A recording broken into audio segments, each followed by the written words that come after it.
After that, I just told myself, like, when I was wheeling, I'm like, dude, it's the world record. Like, it's the real deal. Right. There's 8 convoys behind you. There's a car in front of you. There's drones on top of you. Dubai downtown is shut down for you, Sujith. It's a Guinness World Record. It's going to happen the only one time in your life. You better deliver. You want to die here, but you better do this shit. You know, like what I mean?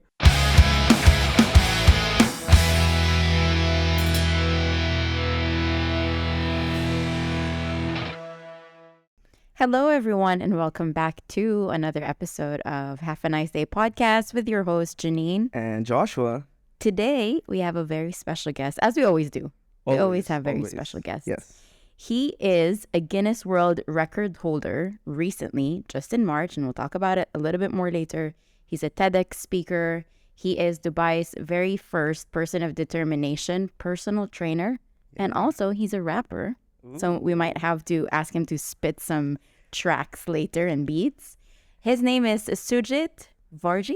Sujith Varghese. What's up, people?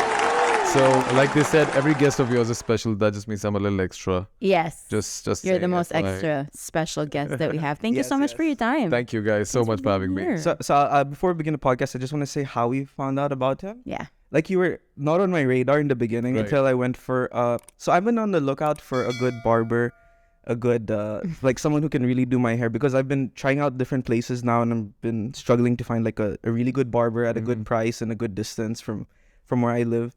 And I went to this place called Chop Shop. Shout out to those guys. Booked an appointment, went there, and while I was like getting my shave and like there's this towel on my head, I heard someone, like an influencer, like speaking like, "Hey guys, I'm here at Chop Shop getting my haircut done. Look at the beard, amazing fade. Shout out to my barber over here." I'm like, "Oh, there's another I'm not an influencer, but there's an influencer right beside me," but I really couldn't see.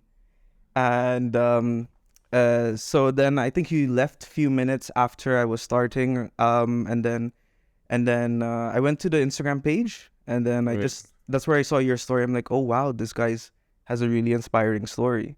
Yeah. And like, this is coincidence maybe. Because, like for me, I always used to go to like a neighborhood barber, 10 dirham shave, 15 dirham. I used to do the same thing. Yeah. I used to do the same very thing. But then the quality that I got here, and that was an invite. And I remember finishing, because I was there like for an hour and a half, man. Like, I could hear and that. I think when you came in is when I left or something, because that's how you texted me. And that was my longest shave and my haircut. An hour and a half. An hour and a half, guys. I'm like, dude, I don't have time for this. I'd rather look like an animal than spend an hour and a half, right? So, but yeah, at least I'm glad we connected that way. Yeah. You know? It is like... And he messaged me right after that. He sent me your profile and he's like, "Okay." No, I sent you that story. I'm like, that's me sitting, like lying down. I don't know if you still have the story or if you still have the video. I should be in archive. But it should be there, like just lying down and like. He's like, "That's me lying down. We need to interview him on the podcast." And I'm like, "Okay, let's reach out." So here you are. We are. Thank you so much. Through grooming. That's how we met. Grooming. Exactly. Take notes. Can we start with how inspiring your story is with everything that you've done, but perhaps one of the, I would say, biggest accomplishments that you've had recently in March was this for those who are watching on YouTube. You guys are going to see the Guinness World Record. This is the first that we've had, the actual Guinness World Record. Yeah, I want to keep it actually. Let's not give it back. Can you just tell us how this came to life? Like, what's the story behind this, and let our listeners know? So Guinness World in particular, it's like I have been doing a lot of events from a long time. Like, since I think when I came back to Dubai in 2015 is when I got into fitness. Fitness led me, having many doors open up for me. Right. And I've been always thinking every year, because there are certain things that happened in 2017 that really boosted in terms of where I was getting appreciated.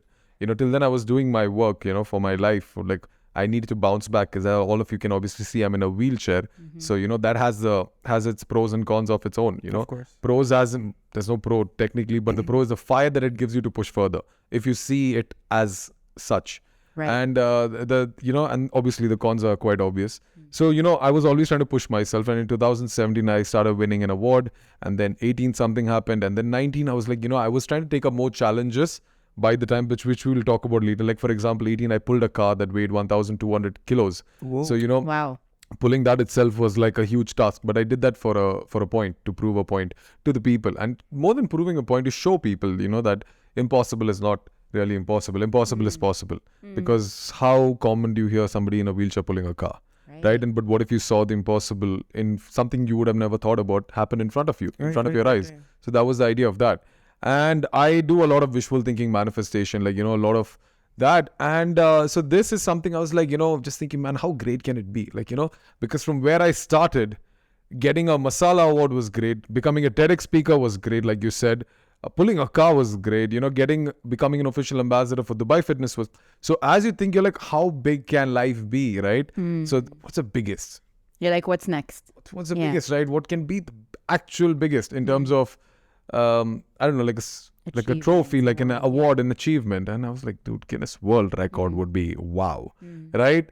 And the only thing I compare Guinness World Record to is, it's no comparison, but still like an Olympic gold medal. You know what I'm saying? Like that's the level I think it is in. And I used to do this a lot of, speaking to my friends and be like, hey, you know what? How nice would it be if I get a Guinness World Record? Like Guinness World Record is something probably I want. But the way I say it, it's like I'm sending it out there. Like I want it, to the universe, like in such a way. And years just go by, and into 2021, I get a DM in my Instagram from the senior PR manager of Guinness World Record saying that, hey, I'm following your page. I love your content. Just wanted to check, are you interested in making a Guinness World Record? At first, I thought it's a scam.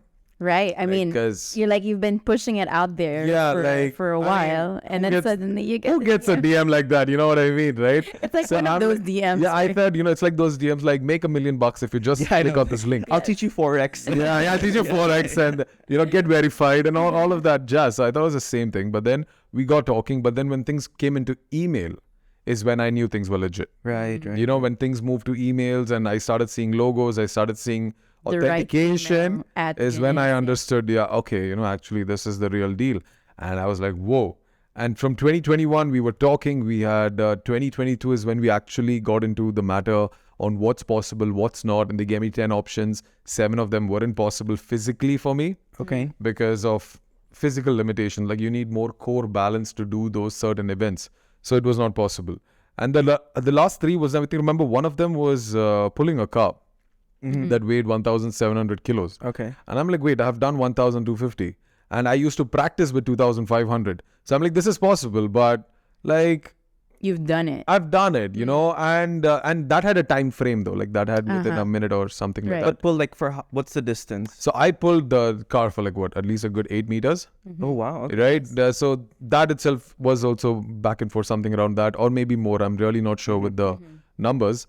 And then I thought, then they get brainstorming back, like, let's figure something out. Then they took a week, let's brainstorm with the team. And they come back, why don't we do the largest GPS drawing? I'm like, what is that? Like, I don't know what is a GPS drawing. And then they said, you will have to wheel in a certain direction or whatever direction you choose, because you have to do the work. You have to do the design. You have to do the selection of the roads. And when you finish that, it should look like a logo. Now, the question is, what logo, right? Now, I wanted to do the logo of, in the 3-finger salute. So I wanted to do the 3-finger salute, or I was thinking of even writing my name in a certain way. I mean, why not? Like, Guinness World Record is my name, right? Yeah. But then we got talking, and then I got thinking, I'm like, man, it's got to be more impactful. And even the guy, Hassan, was like, dude, we got to do something that's impactful, right? I'm like, fair enough, that makes sense. And then he's like, why not the logo of a wheelchair?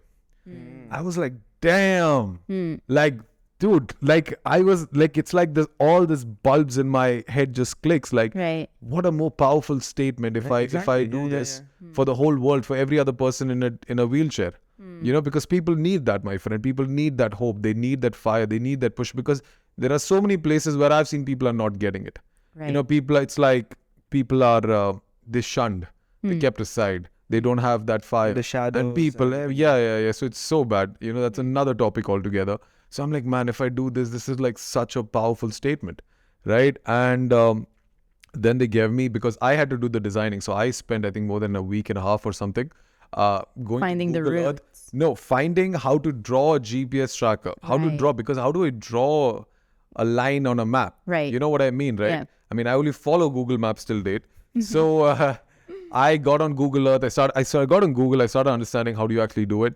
And they showed me the way. I went to Google Earth, and different other sites. And then I started learning how to draw a map, Okay. Basically, you can do the walking or the cycling or the running or the cars, and they'll show you the routes accordingly of Dubai as such. Right. Now, the challenge is, if I have to draw a shape of a wheelchair, the road has to support it. Exactly. I cannot just do it on a barren land. If I do it on a barren land, it's going to be a very small design, because how big of a ground you just know that's kept like that. Yeah, right? yeah. And even though I do it on a ground, the ground is either going to have sand, rubble, or grass. Yes. Wheeling on these three gonna be difficult. is not the most easiest thing.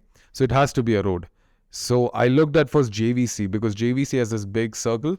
Right. So in my head, when I was yeah, thinking yeah. wheelchair, I was thinking first a circle, and I can build on that. Yeah. So JVC was a flop, because the roads wouldn't support other than just the end of the wheelchair. Then I looked at Palm.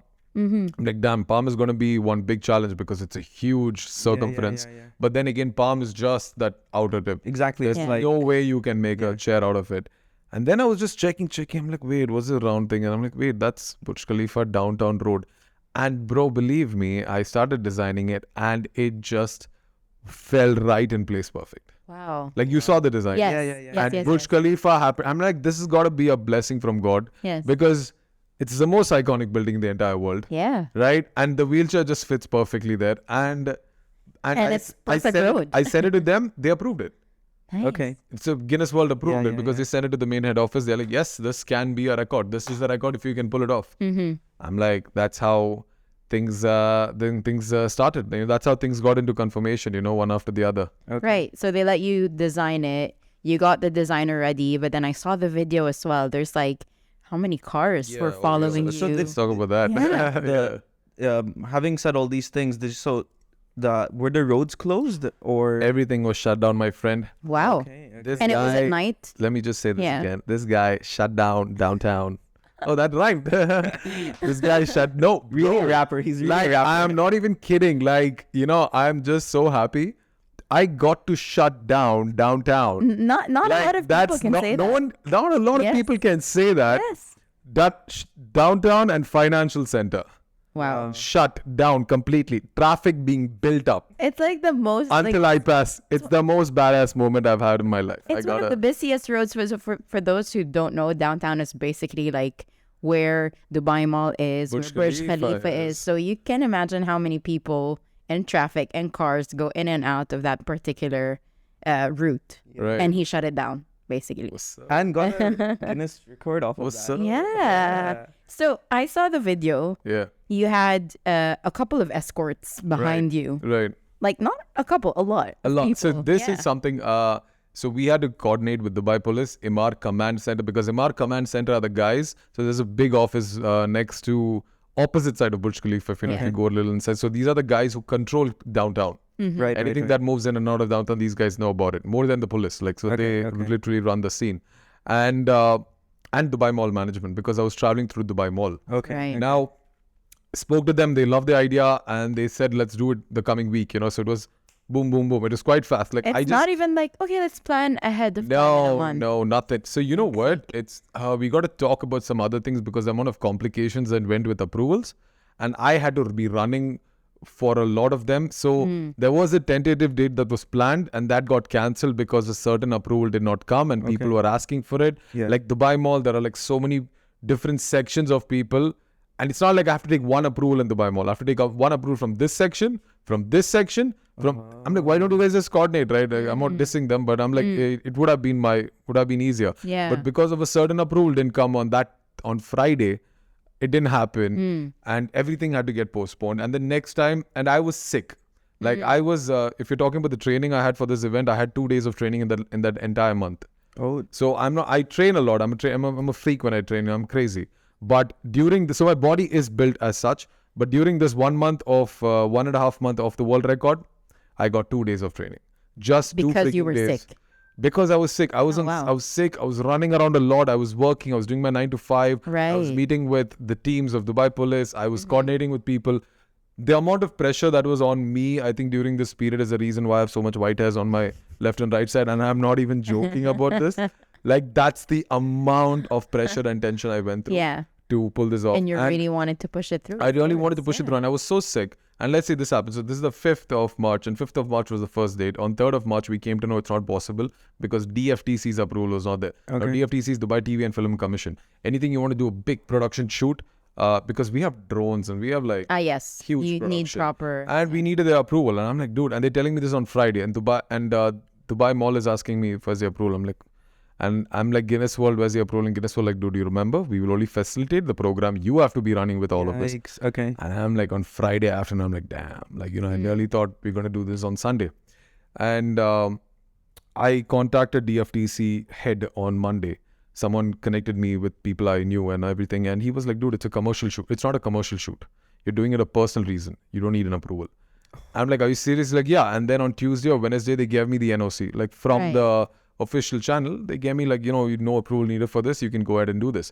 So I didn't tell anybody that because everyone is waiting for this approval. Yeah. Now, I am sick and I was on antibiotics and I have a wound I was recovering from. Oh, wow. And the doctor asked me to, we might have to do a procedure. I said no. And this week, so I thought, let this week pass by. I'll at least get a good 3-4 days of training, a little bit more endurance, and I'll go. On Thursday, they're like, Sujith, where's the approval? Everyone, like Dubai police is asking, and people I know. I mean, in the Guinness World, I'm like, fine. You know what? They're rushing. I'm like, I got the approval. And I proposed that we do it on the following week. Okay, like the week after. So I have this week. Yeah, so you had some time to rest. I get a call. Yeah, I get a call on, I think, Thursday evening or Friday morning. Sujith from Guinness World. And they're like, listen, everyone is super excited about it. Everyone is on. We're glad and there's no more approvals required. And let's do one thing. We're doing it this weekend. I'm like, no. I mentioned in the email. Let's do it after 1 more week. No. Everyone is excited. Dubai police is very excited. Everyone's excited. Let's go do it. I'm like, oh. I'm not excited. Give me what do I say, right? I'm like, I got to do this, right? Yeah. And I don't want one more reason for them to like be like, this shouldn't, like this is because of complications and because this is my shot. It's not anybody else's shot, right? And you've sort of put it out for so long. You've been working on this, not just the time of working with them, but it's like years and years. It's a lot of, and it's like, you get shots like this one time in your life. Yeah. I mean, I think it's not an everyday other shot. Yeah. Right? And on Friday evening, I'm sitting and I'm like, the approvals, I'm still not confirmed if they will push it or they will make it happen on Sunday, which is the 19th, right? 12th, shit. 12th, yeah. So I proposed it for 19th, which was the next Sunday. And on Friday, I'm sitting and someone asked me like, dude, and I'm still recovering. And, I'm like, I'm not that 100% in my zone. And they're like, dude, do you think you can pull it off? Like, it's not going to be easy. You just have, I'm like, I'm still not sure it might happen. I only got the confirmation of 100% boom, we're doing it was on Saturday afternoon. So it's literally hours away. 24 hours before, like something like that. Yeah. And I told this guy on Friday night, I was sitting and we were chilling and he was like, you think you can pull it off? Like, it's 8.71 kilometers, man. You have not trained for such. And I've never wheeled in my life that far. Okay. It's like the first time. I didn't train wheeling or something, but I told him if there's somebody in Dubai who can do it, it's only me. And that's 100%, like there's no one who's as mad as me to pull this off. And someone pulling it, it's going to be me. And on Saturday I hear it, I'm like, you know what, screw it, let's go do it. And Saturday I run, I take my wheelchair, I have to make sure it's oiled up, tires are full. I was running with all those things, I come back home at 11 o'clock, 10 o'clock, I remember my sister came over to stay with me that day, just in case I don't sleep. Right. I mean, last thing you want to do be sleeping when Guinness World Record is happening, right? And so should have slept though. Imagine wearing fire now. I'm just sleeping. I'm waking up. Just hold the convoys there. I'll be there. Yeah, no. I'm coming. And so I came. I ate my food, everything at 11 o'clock in the night, and I so slept. This was late at night. I'm talking about 11th. Okay. March. Right? Okay. At 11 o'clock, then I think I slept at 12 o'clock. I woke up at 4 o'clock, and at 5 o'clock we are under Burj Khalifa fountain. So it was early morning. It's super early morning. Wow. Yeah, because we had to shut down the places. You don't want inconvenience during the peak hours. Right. And it's a Sunday, so that's the reason we chose to do it on a Sunday because less crowd. So you're running on 4 hours of sleep. 4 hours of sleep. You just got out of antibiotics or still in this dazed phase. And you're going to do this. I'm going to do this. World record. Yeah. Okay. And at 5 How was that? 5 o'clock I land in Burj Khalifa and that was a meeting point and I'm expecting 5 cars. I'm expecting maybe 3 cop cars because I knew there were going to be cars in front of me and back of me to block the roads. Right. But that's what I'm thinking. So when we come, people see this, that they're going to stop, right? No. I land at 5 o'clock and I drove the car. I told my sister I want to drive to the place. I drove the car at 5 and we reached at 5:10. And I see there's like under the fountain from all the way, there's cars. Like all with the blue lights. Yeah. You know? And just one ambulance and one, and I told her, I think there's something else happening here. It's not just my event, there's just too many cars. Like a shake might There's be too, like a shake might be coming or something. Yeah. I thought Fazza is probably going to appear or something. And then 5-10 minutes, I get a call on my phone. They're like, from Khalid, Major Khalid. He's like, Sujith, yes, where are you? I'm like, I'm under the fountain. Where are you guys exactly? Oh, yes, we are also here. I'm like, whoa, this is for me, son. You know, like that's when I'm like, man, I can't fail now. Like, now I can't back out. and then they take my wheelchair and they fit the GoPro and everything over there. Okay. Then I get on the chair and I'm in a very different zone now. You know, I'm not in a zone to meet, hey, hi, I'm in a very sharp zone. I'm just trying to Determination. Feel it. Yeah. I bought my headphones just for that. I was just gonna ask, did you put in some music? Yeah, no, I put in the music before the and there are certain tracks I listen to. Yeah. So before I went for the record, I planned certain tracks I'm going to listen to before I do the event. And when I come back home, I'm going to listen to one track and that's going to be my winning track. Nice. Okay, that track was there. And I'm listening to like Eminem's Till I Collapse. Nice. I'm listening to Trick Trick with Eminem. Hype you up. Yeah, I'm like super charged up. So, and I'm listening to this one. Justin Bieber. What? Taylor Swift.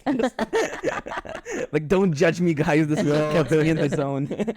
Were you allowed to listen to music while you were doing the whole thing? I was, but I didn't think about it. You know, I didn't. You just go wanted to be in the zone. Yeah, I'm just in the zone. Yeah. And they were like, oh, everyone's ready. Okay, everyone's good. It's all a green sign. I take my starting point, and then on the Burj Khalifa, on that road, like towards the fountain, there's like all the convoys laid back one by one, like 3-4 cop cars. Then some other cars, then the ambulance, and then the studio guys. Okay. So that's how it is. To do all the filming. Yeah. Yeah, no, filming is happening with me. Like they are in front, but this is like the main truck if they want to change cameras and all their stuff, right? Okay. And then boom, I start. And the first 800 meters or something was the easiest. Like I'm in good energy. Like I just had coffee and I'm like pumped up. This is easy. I'm like wheeling. And so there's a cop who's running with me. Okay. So just in case if I fall down, I need water or something. So there's someone to take care of me. And in front of me, there's a small buggy with a cameraman who's filming the entire thing. And right in the back, there's Major Khalid, there's another cop, and there's the adjudicator. So she's going to judge everything, right? And boom, I take off at the first 800 meters in good power. It's like a sprint. You go full power, right? But what happens after the sprint? Yeah. You're panting, right? Because everything in your body hurts. Yes. So that's exactly what happened. So the first 800 meters, the guy, Saif, his name is Saif from Dubai Police, he's running in full power with me. Like if you see the video, he's not even jogging. He's like, every people are like, dude, this stuff is going to finish sooner than we expect. He can break another record with you. You know, like two people break the record at the same time. Oh, see? No, just say Saif. Yeah, like, you know. And somebody commented, wait, didn't everybody in that record get the record? Because everybody created the wheelchair together. And after the 800 meters, like the first, I think we passed the Dubai Mall, we went a little straight towards Financial Center. That's when I feel, dude, it's hurting, you know? Like it gets to you, you know? And were you at the halfway point? Not yet. No, this is 800 meters. And So this is 8.71 kilometers. Yes. I only did okay. 800 meters. less than 1/8 of Less it. than 1 kilometer. Right? Yikes. And that's what, way less than 1 kilometer, man. I think it's 500 meters if I'm not wrong, maybe 600. And when I did it, and when it started hurting, and that's when it just hits you, shit. Yeah. You're like, Okay. Yeah. And I look at, it's down, it's dark. I can see the cars. I can see all the colors of lights on the back. And it's really hurt. And then I start wheeling instead of 2 hands, 1 hand. Because it's hurting. I saw I that think in in the one of video, the... The entire after that was with 1 hand. Okay. Like, you know, because, you know, after you do this, to just do this, Yes. you can't. Like, it's just so hard, you know. Because it's Like, taking both of your hands. So both your energy, it's not easy at all. So you're alternating now. I'm alternating it because that's the best I can do. You know what I mean? And after the first, and then I reached, and then we're taking the first ride. And the first ride, I think after 100 meters, I stopped. When I stopped, Because till then I was still managing, you know, I was still going somehow. A complete stop. Then a complete stop. And then I was holding my arm, you know, because it's really hurting me at this moment. And then Saif is like, you need water, and I took some water. Someone gave me a little food to eat, like just a snack. Yeah. And then everybody gets out in the car. Like, who's the ones behind me? They get out in the car and they're like, what happened? Like some men, some Arab women, like, what happened? Are you okay? Something happened? And the way they panic, because the way they saw me starting, boom, I was like, Sonic, you know what I mean? Right. And like, why did he stop right now? Is everything okay? It was such a change. I'm like, yeah, just such a change. I'm like, what happened? I'm like, no, it's just hurting, you know. I just need rest, 5 minutes. And then the ambulance guys come next to me to check my BP. I'm like, dude, what's wrong with you? Get back in. So that like pissed me off. Yeah. Like ambulance guys coming like from the back next to me, pissed the hell out of me off. I'm like, what happened? The guy literally came. How do you open the door? He opened the back to take. I'm like, wait, what are you doing? What are you doing? He's like, no, just go to check. I'm like, no, get back in. I've done worse than this. This is nothing. Go. That pissed me off. I'm like, I'm ready, and boom, I just took off. Before these people got back in the car, I took off because you are an athlete. You know, you're not a. You know, it's like, who are you talking to, my friend, you know? It pumped you up even more. It pumped me up. It pissed me off. And then I wheeled. But then, you know, after that, I just told myself, like, you know, when I was wheeling, I'm like, dude, it's the world record. Like, it's the real deal. Right. There's 8 convoys behind you. There's a car in front of you. There's drones on top of you. Dubai downtown is shut down for you, Sujith. It's a Guinness World Record. It's going to happen the only one time in your life. You better deliver. You want to die here, but you better do this shit. You know, like what I mean? You better and deliver. That was the attitude. And after that, even though it was one hand, 2 hands, I gave it every damn thing. Wow. I can proudly say for the first time in my life, that is something I gave my 110%. Yeah. Wow. I can remember. Because I can imagine. Yeah. Doing that, you know, then financial. Now, this is a challenge, okay? Some of the roads are not straight. Like entering Zabil Palace. So right after I took this turn, like this incident, what I spoke about, I came in front of Zabil Palace. Zabil Palace road is inclined. So when you're dead tired and you're trying to do this incline, it is so hard because you're moving only this much. Yeah. You know, and the effort is more. The effort is way more. And then there are roads that are a little bit more slanted. So you just have to give a slight push. You're in a way more comfortable zone and you're going in good speed. So I did Zabil Palace. And so this is the best part about Dubai Police, and big shout out to these guys because every place I went, including Zabil Palace, there's traffic, there's some cars already waiting, and there's a cop car blocked. Okay. Then I came to Financial Center, all 4 sides, there's like AMG, there's Pajeros, there's a petrol, boom, blocked for me to pass through. Wow. And there I am in the middle of the road taking selfies because taking selfies was a part of the whole record. I need to take a selfie of where I am and talk about my timing. So I did that in some cruise, like in front of Zabil Palace.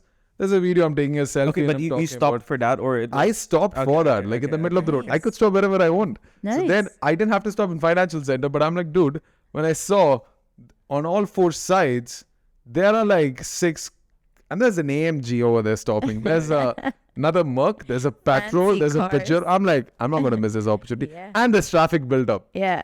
So I go in the middle of the road and I actually stop and I drink some water. I take my phone. So guys, here we are in Financial Center. Look at the traffic being built up. And we have completed so and so thing. Because I'm never going to get that again. You know what I mean? Exactly. Yes. And then I wheel. Now I'm wheeling back towards Dubai Mall. So I created the hand of the wheelchair. Now I created the head and I'm creating the body.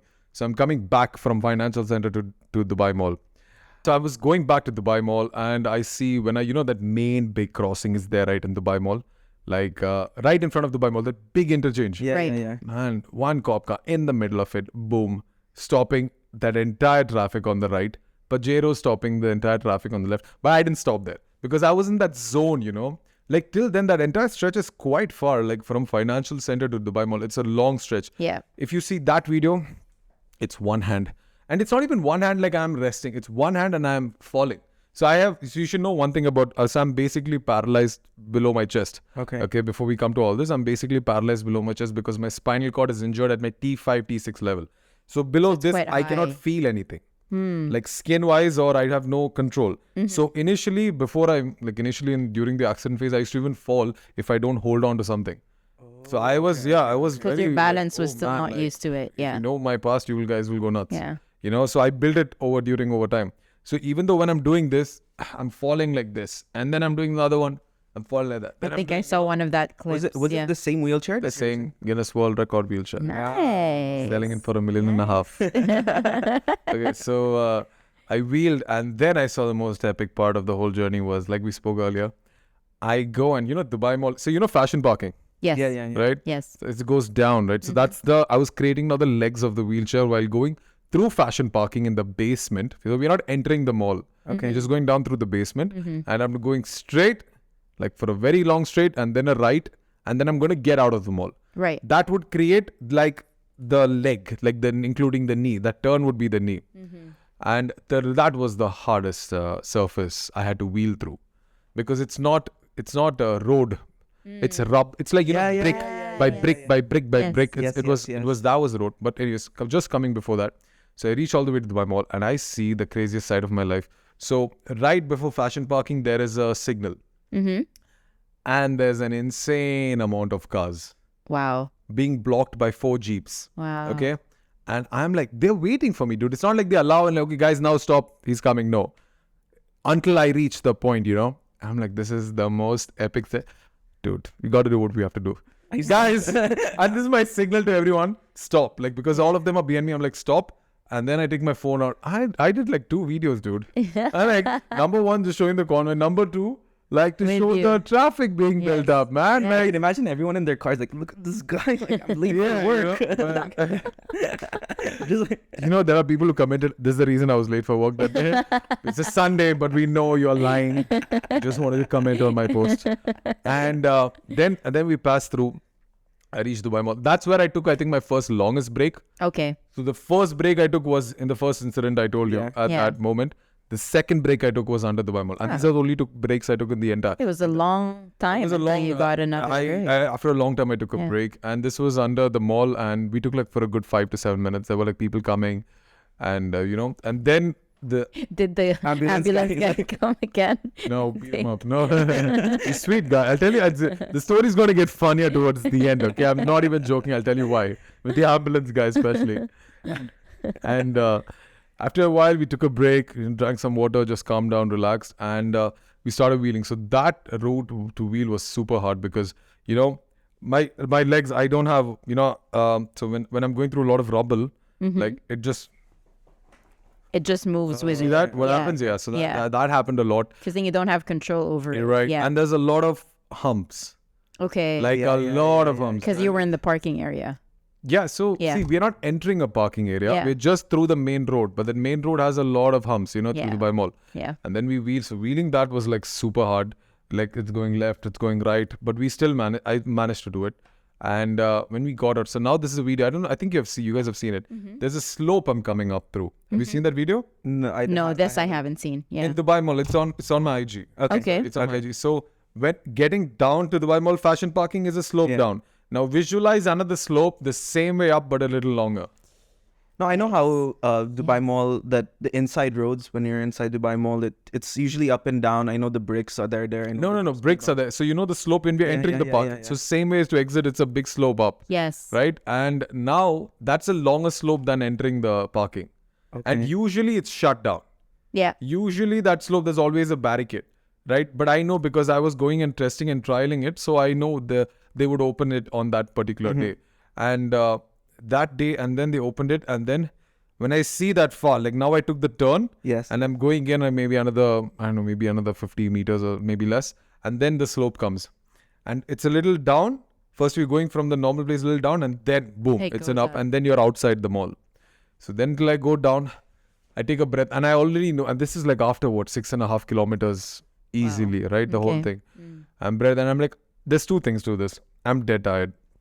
My arms are not like already in there, 30% of capacity left. Yeah. Yeah. I mean, you're already in the home I'm stretch. already, and that close. Yeah. Secondly, that slope has to be done in one shot. Oh, because you'll roll back. Else I will roll back. Yeah. Okay. And I'm dead tired. So I knew that time, this time safe. The guy was like, when he saw like, if you see the video with the actual audio, like, come on, Sujith, come on. And he's pump me up. And I'm like, I'm ready. And boom, one takeoff. I wheel everything, like both the hands together. Boom, boom, boom, boom, boom, boom, boom. And I remember, man, I still remember, the entire convoy stopped back. they're not following me, because in case I fall, they don't want me to fall right on them. So everyone is waiting down. You got to see that video. Everyone's waiting down until like there's maybe from this till where that sofa is, maybe till that the thing behind that. And I'm wheeling with everything I get. The wheelchair is moving this much, this much, this much, this much, this much. And it's so evident if you see the video. And then finally, the last push, I come, dude, when I come up, like I just dropped, I just dropped. You gave everything. And everyone's face was like, yeah. damn. Like that was that. Yeah. Damn. Yeah. Moment, like for everyone, man. And like that, the minute I did that, I was like, you know what, I kind of finished the race in my head. You know what I mean? Like that wasn't easy. That's good enough. Like that was like great enough for me. And then I had to take a turn from the small mini fountain that they have in front. And then, CNZ Burak. No. CZ and Burak. CZ and Burak. Yeah. Sorry, I took it the other way around. Yeah. CZ and Burak. I had to go straight where it would be on my left, take a U-turn and come back. Okay. And then downtown stretch. Like that is the last. There's no more turns, nothing. Yeah. So I did CZ and Burak, came back again. Everything is block. And then that last half a kilometer or more than I think it's more than a kilometer or close to that. Man, that was very, very hard. Like, because now I'm done. Like, it's not even I'm running on, I'm done. Like, I think I'm running on reserve at this moment. But you just know it's there. This is literally final the last stretch. Yeah. Final stretch. I'm giving everything I have. And I want to finish it in a very powerful way, But honestly, that time, everything screamed of pain. Like, and your hands I can just imagine, like, that my hands were so bad. Like, everything was just hurting. That time you can really see like this. Like, that's the one we saw, yeah. Like, I'm feeling like this. And then I see, and I'm crying, and I'm like, where is Burj Khalifa? Because I know Burj Khalifa is the starting and the ending point. And then after a long wheeling. And that stretch is really long, man. Like, if you're in a car, it's quite okay. But when you're walking or even running, it's really long. Yeah. And you know what's the funniest part? So during this part, that there's a place where there's a wings where people do a lot of photo shoots. Yeah. So there's a marriage photo shoot happening which gets interrupted because everyone's just looking what's happening here. I'm not even joking. Have you interrupted? I've interrupted a lot of people. And literally the guy is in a suit and the girl is in a gown, and they come down from the pedestal to see what's happening. And that's a story to tell. there's a bunch of guys who's going for morning jogs. There's a mother with a baby stroller. Everyone is stopped to just take videos. Some dogs coming out. During this part, there was a lot of cars. Like, then they were allowed to pass with one lane was open for the public. Right. And all I'm seeing looking like everyone, and one guy in a Ferrari. One guy's a Pajero. Everyone's like recording videos and stuff, okay? And a good bad promotion for me. #SKV. And I see Burj Khalifa and I give everything I have. And if you see the video, I just fall on the ground and tapping. Tapping. Yes.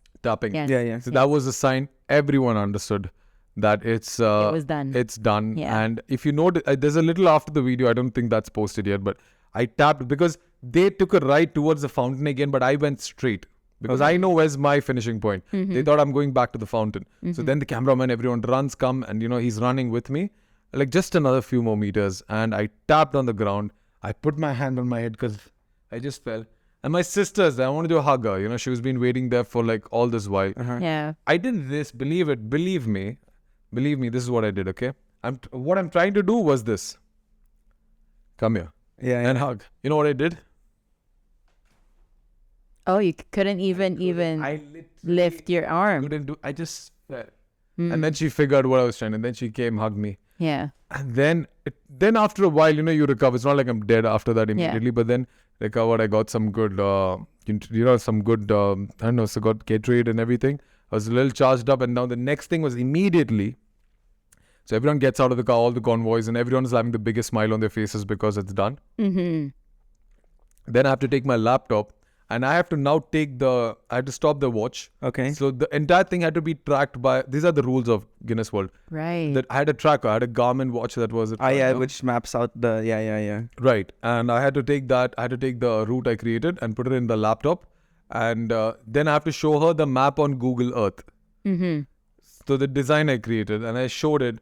they had some discussions because there was a small tech glitch that happened. Mm-hmm. So there's one more extra route that came out, which wasn't there. But she's like, it's okay. We have video evidence. There was proof. I was there in the car, so we know the route you took. There was no extra route you took. And everyone even was tracking in their watches the distance. So it's not, I'm not the only one showing it. Yeah, I went 8.7. Right. Okay. So they, everyone's verified. It's all right. And now this is the funny part. Now we're coming back to a little funny aspect of the whole thing. So right after she was taking 10 minutes to discuss, the paramedics come again with 2 big bags of something. Now they're scared. Like, can we approach you? Can we want to take your vitals? Can we just check your vitals? I'm like, no, it's okay. No need. Okay. No, I am serious. I'm fine. I'm fine. I'm like, no need. It's thanks. And they're like, why are we here? I woke up at 5 a.m. And then he goes to the major and he's like, can you please ask him that we can check his vitals? Okay. Then the major comes to me, Sujith, please let them just check for 5 Let minutes. him do his job. Let him just do the job. Let them just check. I'm like, fine. Then he comes, he puts it on me. See, I'm really appreciative of the paramedics and everyone. But just on a lighter note, he comes to me and he's like, your heartbeat is high. I'm like, no shit. They're like, no, I just did an 8.7 kilometer weekend. He tells me the most obvious things, man. I'm You're like, dehydrated. what do I say? So yeah, that got done. And then then everyone assembled under the in front, literally in front of Burj Khalifa. And then she told because the requirements, whatever design I draw has to have a minimum of 7 kilometers, 7.1 kilometers. Okay. Because you need a world record. It has to be something, right? It can't just be 1 kilometer and make a world record. Yeah. And so just did 8.71. It's a new world record. So I created a record. I didn't break any record. Right. So I think that's quite some new. nice thing about the whole thing. Yeah. And man, what do I say after that? After that... Did they award you right away? They awarded me right away. Okay. So you got this right away. Right away. Nice. Because they don't do the thing we'll come back after 5 days. No. Right. It was right then and there. If it's matching, it's matching. If you didn't do it, you didn't do it. Amazing. And so your sister was there. Everyone, my sister, my brother-in-law was there. That's just they both were here in the back. So yeah. So they had this printed already? They had it printed. Oh, wow. Okay. So then, but it was their choice to give it to me or not at that time. Yeah. Right. And, they had to verify it. Verified, see the routes and everything. And after that, went home and I played my winning track. Nice. Which was? What is the So winning it's track? it's a France football song. Yes. Is it the Allez les Bleus? Allez? No. Yeah, I know. Yeah? Mbappe. Yes. Yeah. You know that Mbappe's song. Yeah. Yeah, Mbappe's song. Yeah. That was my winning. For some reason, I wanted that to be my winning song, and that was the song. Yeah. Nice. Wow. Well, that was their victory song too. Yeah, that was a victory song. Yeah, it's a I victory recently heard it a couple of days. I'm like, dude, this got to be my song. Yeah. So that was. How was your arm after? And after that 3 days, I went into hibernation. I couldn't. Yeah, I was just saying, on like, the he bed. slept. I can imagine. I slept like there's no tomorrow. I slept 3 days. Wow. Couldn't move, couldn't stand, couldn't do anything. 3 days was complete rest. And 3 days after that, you were fine. After that, it's okay. After that, you're back. It's not like, but yeah, the 3 days was, I was sleeping. I think I was sleeping 18 hours a koala, sleeping 18 to 22 hours a day. What if you woke up after those 3 days since you created this and someone already broke it? You'll be like, oh no. What would I have done? It's like, I know, right? Yeah. But at least I have it. So there's a lot of confusion people have. There's a lot of people in my DM like, this is not the largest GPS drawing. There's a bigger GPS drawing. I agree there are bigger GPS drawing, but people don't understand is this is the largest GPS drawing of a logo done by a person in a wheelchair. Right. A bigger logo has been created by Chevrolet, which is huge, like hundreds and thousands of kilometers where they just have to drive. Right. They were driving it, okay? Yeah. So people, somebody wrote like, this should not be, I'm great what he did, but don't undermine other people's accomplishment. Nobody's undermining other people's accomplishment, guys. But people have not created the largest GPS logo in a wheelchair. Right. People have done it in I'm not sure about cycle, but they have done it in a car. I know that. That's a proper Guinness World Record. Okay. Okay. As a Guinness World Record, people have done that. Maybe somebody has done it. It's not been recognized. There's always going to be someone like that. No, there are a lot of haters. So I've got Yeah. 800 comments. At least a good 5% is all about haters hating on it. It doesn't matter. So people are like, does it get you? I'm like, no, dude, are you serious? First of all, from things I have been through and where I am today, if you know my past, boy, these won't face you. I'm like, I'm not even in your league to even be, you should not even talking about me. That's my attitude to that. Do you block haters? From what? No, I don't You just leave. Nobody directly DMs me and says stuff, and even if they do, I just ignore. I don't have to bother. But even in this comments, when there is so much of hate, so the funniest part is there is some hate. There is some people who are, those comments where they are fighting back like, dude, do you know what he has done? So don't talk shit when you are just sitting at home. People are fighting on behalf Then of the guys like, no, the level of achievements. So it was just fun. One day I was just reading this because when I open, there's like 100 likes every day, like on certain posts. And then I see some of that. Oh, this is the level of achievement. I've gone solo. Like things like this are appreciated. Wow. I'm like, boy, Wow. I break your legs, get in a chair and do this. Then you talk. So, I mean, for me, it's like, but like I said, coming back to it, like haters are always going to be there no matter what you do. People won't like the fact that you have certain things today, but you worked very, very hard for it. And I have worked really hard for things in the most, I'm not comparing my situation to anybody's because everybody has a hard situation in their own. Right. But I've worked very hard in the most adverse situations. I've been through 18 surgeries in my life. I've seen things happen to my body people cannot imagine. I cannot talk in this podcast. Like that graphic things I've seen. I've been through it. I've been through so much of blood transfusions. I've had needles poke into my veins so much that I'm crying in pain and they finally had to poke in places I don't have sensation like my legs. I've had places nurses couldn't find freaking veins anymore. They have had 3 nurses to pin me down so my body don't move. I've woken up during surgeries. I've seen the most. These are things that I can still talk about. There are some things I talk about which will be still too graphic for your users. So I've been through all of that. I've been through loneliness, depression. I've been singled out. I've been in the most darkest places of my life. I've Googled how to kill myself in the most easiest way. So believe me, if I'm here breaking world records today with an attitude like this, then I'm a mountain people cannot even think of shaking. So let's just say that. Would you say all of that you've been through really brought you that It drive? definitely made me who I am. It made me so cold and hard. Yeah. I mean, what do I tell? Like, man, I've been... There's a treatment I went through in Kerala, after I was in coma. I was in coma for 4 days and then I woke up and then I had apparently, after I woke up from the coma, 2 big surgeries were done on my body. And this coma happened after the accident? During the accident. Like, the accident knocked me down. I woke up on the 4th day. Are you comfortable sharing it? Yeah. So you got into an accident? I got into an accident. Okay. And my motorbike accident. In India? In Bangalore. When I was doing my final year of college, 4 days before my final exams. I was 20 years old at that time. Wow. And I just remember the first memory of waking up in a hospital. And my mom asking me, can you see me? My dad asking me, do you recognize us? And I passed out. So the real story goes like I woke up on the 4th day. So on the 4th day is when they see me and I gained conscious. So you knocked out for 4 days? I was on a ventilator. I was on artificial support. So the doctor verdicted that I would go on the 4th day. But 4 days when I came back, my vitals started functioning on its own. And I came to know a couple of days later that I just went through a 12-hour surgery, 6 hours for my head and my back. So what happened is I suffered 16 to 18 fractures on my skull, on the right side alone. Oh my God. Yeah, I can see the barb. Yeah, it's not a design from the barber. I know. I just told some chicks. They were like, "Hey, nice." I'm like, "It's a slap from the barber." It's not a fade. Yeah, it's just like it's a cooler story than it's a scar. And so I got like 16 to 18 fractures on my skull. So the doctor said I would be blind because my eyes got depressed. Like there's no bone here. Like it pushed the eye down. My 3 ribs were broken. 1 pierced my lungs and it made a hole. My spinal cord was injured at my T5, T6 level. And with many other complications. I had a GSE. You know what's a GSE? So for your viewers and you guys as well. So when you have an immediate injury or something and paramedics come to check you, they check your vitals, they'll check your pupil dilation, they'll check your sensitivity, they'll check your pulse, your heartbeat and everything. That's called GSE. So a good, normal, healthy running person is 15 out of 15. Mine was 3 out of 15 at the time of accident. Wow. So I would probably just die. Like this, lowest, man, 3 out of 15 is like you're barely having a pulse, your heart is barely beating, you're not responding at all. And I mean, I had to come back from that. I mean, I came back from that because of God, no one else.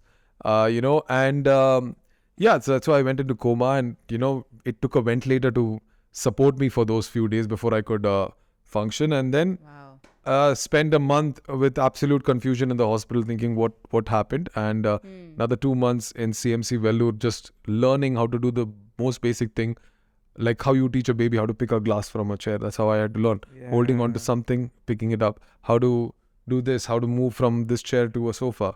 Because you were saying your core balance was very poor. You know, I would fall. Paralyzed, I would just fall. Yeah. Not even waist down. Not even waist down, chest up. Yeah, you know, chest down. And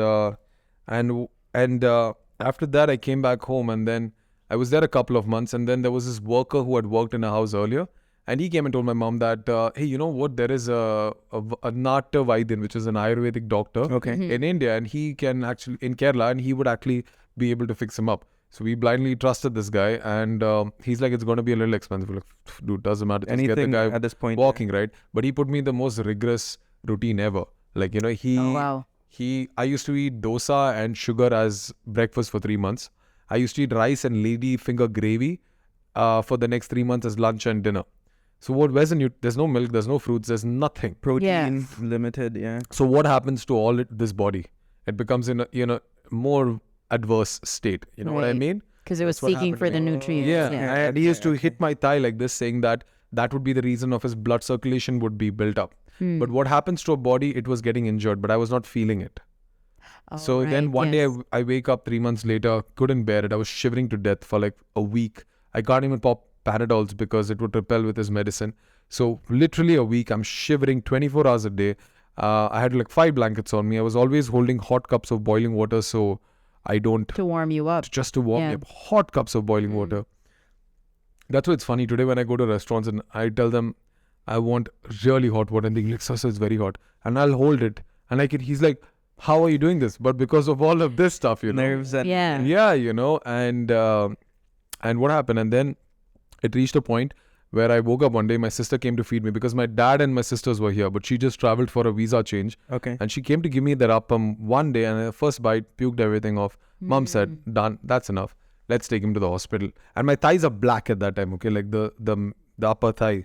And go to the hospital. When I get out of the room, I can't see color. Oh, wow. There were my brothers came, and they were all just figures for me. I still remember. Got in the car, went to the hospital. We are in the ward. The doctor is analyzing me, like figuring out, because we just landed in the hospital. We're like, there's a serious condition. Something's really wrong with him. Saw it. Doctor shouts at my mom. Oh, wow. What is wrong with you? What have you done to him? 2 more weeks, this guy would have died. Because there's a nurse who came, believe this story. I know it's going to be unbelievable. Probably people are like, no, that's rubbish. He's just hallucinating. There's a nurse that came to my house 2 days back to take my blood when I was having high shivers. For the first time I saw her, she pokes my vein, takes that syringe off. There's nothing that comes in that syringe. I have seen this. I don't know if you'll believe it. I've seen it. Then she calls a senior nurse and then she gets a little blood from you. Yeah. And she calls my mom. So dehydrated. She calls my mom an hour back, and an hour later or 2 hours later, she like, take him to the hospital. His infection level is 146. Oh, wow. Apparently a normal infection level is 20 or something. Mine was 146. Then the second day this happens, we go to the hospital. Immediately, I'm transferred to the ICU. 3 days complete blood transfusions. Blood is just being pumped into my body for like the next 3 days. Then I was moved to the ward. That's why you were shivering. That's why I was shivering. I was on high infection. Yeah. And there's very little blood in my body. Yeah. And then finally, when I came to the ward, the doctor was like, you see these black marks? They're all dead cells because of injury. Right? And we cannot keep it like that. We have to remove it. Yeah. Wow. You're trying to understand what I'm saying? Yeah. We have to remove it. And how do you remove it? They have to take it off. By like chopping it off. And I don't feel pain. Oh, wow. So I was not given anesthesia. So you were okay with... I've seen it happen every single day, bits by bits. That's what I'm saying. So that is what happened. That's when I was 21 years old, my friend. Yeah. You know, I was just going to ask, like, what age were you? And like, 21 years old. 21-year-old should be... Have to go through this, God forbid. Yeah. That's what I went through. And I've seen the knife. It's really like a small square. It's like a knife of this much. You hold it like a small teeny blade. Yeah. It's very sharp. Scalpel. Very sharp, yeah. Every day. This was not a one-day procedure. It was every day, bits by bits. And I used to see it. And I became so cold and so hard. Dude, after that, nothing touches me. Tell me what can touch you when you have gone through something like this. Yeah, when you literally seen your own body being chopped off, bits by bits. Whether you feel it or not, it takes a lot of... I don't know. It just takes a lot. And then after that, just to fix the wounds he did, I had to undergo 16 surgeries. So the reason I underwent 18 surgeries till date is because 16 was because of the damage he caused, and 2 was my initial head and my back. I had to redo some surgeries. I had to redo many surgeries. Many kept failing. I I did couple in Bangalore, I did couple in Kerala, and I did the final ones was in Dubai. Is when things just closed. But like it's you went through so much in that time. Was there a point in your mind where like, why am I doing all this? Should I just leave it as it is? I did. What has happened to me? I did. I mean, when I was at one point when I was in Kerala, I was like, man, I'm getting all limitations. Everyone's giving me shit. Everyone is telling me what I can and I can't do from now on in life. Right. And I was killing it back in school, man. I was like I was in basketball team. I was a sports captain. I was the most popular guy in school. In Bangalore, I was in boxing. I was a boxer. I felt untouchable. Nobody could mess with me. I was that. I love bikes. Bangalore, partying capital. I mean, life was just... You were really life was good. amazing. Yeah, you were really into sports. I was into sports, I was an Since athlete. I before was the good. I accident, was yeah. at peak performance. I was at the peak performance, and I felt like I had everything I wanted. You know what I mean? And boom, one day I just dropped to ground zero, and I find myself in the most loneliest place. All this thing happening to me, so much of pain, so much of trauma. You just question yourself, why are you even doing this anymore? Right. But one thing I had with me at that time, but I have Googled, I've checked, like, which is the easiest way to do it. Easiest way to end it. Like, It got you why to that am I- point. It got me Yeah. to that point. So much of sadness, so much of Depression. of pain. Yeah. people like I've seen from like movies and stuff, when someone really goes through like their difficult times, that's when they see like their best friends also like disappearing. Like no one really wants to help you. Like all the people That's you true. thought who That's very you true. were so close to. Yeah, more than close. I think people you expected to be there were Oh there. yeah. And people you never expected to be there were there. You know, I would say it like that. And then I think I had a lot of time, but to self-reflect. So because I was just at home all day. So I think that is the biggest blessing I had at that time, because I had that much of time. I started thinking about the person I was. How was I as a friend? The people I had, the things I did, the actions I made, the choices I made. Right. Like how was I as a brother? How was I as a son? How was I as a boyfriend? How was I as a friend? Sorry, how was I as a friend? And then you just think, and then that's like a biggest wake-up call to you, and then you just think, man, there was so much of wrongs you have also done. You shouldn't have done, because people are there. You just become in a very more nicer state of things that you should have done better. You should have done what you could have changed, what you would change, what you wouldn't change. Yeah. All of this. It gave you a whole new perspective. It gave me a whole new perspective. Yeah. And at this point of my life, I was like, so I have to make a choice. Either let this burn me, or let me use it as a fuel to charge continue, me. yeah. You know what I mean? Yeah. And that's what I did. That's amazing. Like that fire I had, I could use it to burn me down, or use it as a fuel to charge me up. Yeah. And that's the choice I had to make. And the thing I had to do at that point when I made the choice, because I saw a podcast, I saw a video, a documentary video on YouTube of a guy called Dewey Bonzello. I saw his story, 7.5 minutes, changed my entire life, changed my entire perspective. Wow. Thought to myself, you know what? Let's take a chance. Let's just take it. What's the worst thing can happen? You lost everything you have. You thought you're already at the rock bottom. I am at the rock bottom. I am the bottom. Like I am down. There's nothing that's even holding me up. And I'm like, what's the one thing everyone told you cannot do? And I'm like, that's climbing stairs. You know the story? I'm not sure if you know the story or not. That was climbing stairs, because I wanted to go to my room, which was on the first floor. And everyone told me this is not possible, because I just wanted to sleep in my room. It's the most basic thing I wanted in my house. And because everything is already denied to me, I'm not able to go out. I'm literally in the same house every single day. You know what I mean?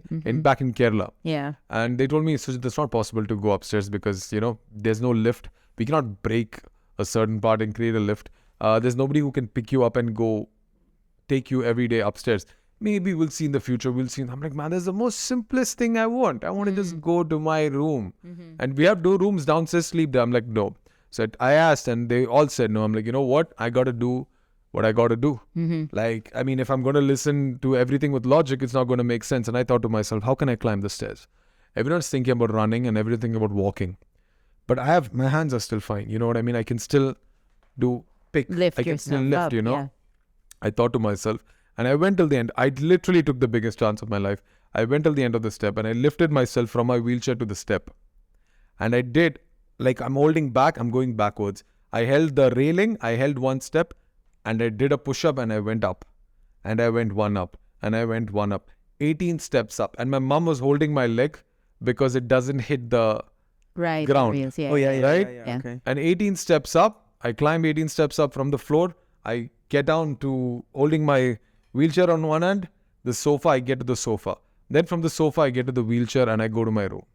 Wow. You know, when I did this, I was sweating, I was panting, I was so dead tired. I literally took breaks in the middle of, because, I'm so weak, even just climbing, that was like the biggest task ever. But the minute I did it, everything changed.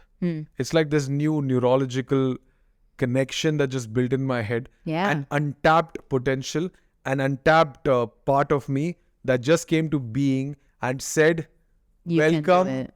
to this side of possibilities. Right. You know what I mean? Yes. But people don't see it until you're pushed to be in that perspective. Yeah. Because tomorrow, Yeah. if someone tells you, Joshua, you will die within a year if you do not make $1 million dirhams.